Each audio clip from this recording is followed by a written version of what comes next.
আসসালামু আলাইকুম এভরিওয়ান, কেমন আছেন সবাই? আশা করছি সকলেই ভালো আছেন এবং আমিও ভালো আছি। তো আজকে গিয়েছিলাম নাটোর জেলা স্টেডিয়ামে, যেখানে কিনা নতুন কুড়ি স্পোর্টসের জেলা পর্যায়ের বাছাই কার্যক্রম চলছিল এবং আন্তঃ উপজেলা টুর্নামেন্ট চলছিল। তো প্রথম দিন গিয়েছিলাম, আর এই ভিডিওটি অনেক আগের, মানে এই ভিডিওটি হচ্ছে 2 তারিখের। এটি হচ্ছে অনেক আগের ভিডিও, আজকে আপলোড করলাম।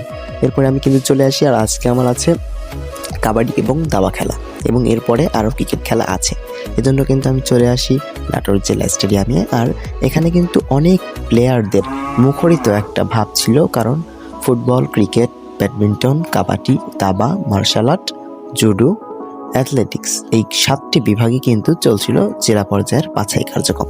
উপজেলা, জেলা, আঞ্চলিক পর্যায় এবং জাতীয় পর্যায়ে এই 4 বিভাগের মাধ্যমে যারা প্রতিভাবান খেলোয়াড় তাদেরকে তুলে নিয়ে গিয়ে নিবিড় প্রশিক্ষণ এবং বিকেএসপিতে প্রশিক্ষণের ব্যবস্থা করবেন। এরপর আমার ইভেন্ট অর্থাৎ দাবা একটু দেরি ছিল, তাই জন্য আমি বসে থেকে কাবাডি খেলা দেখছিলাম। আর এটি বাংলার ঐতিহ্যবাহী একটি প্রাচীন খেলা।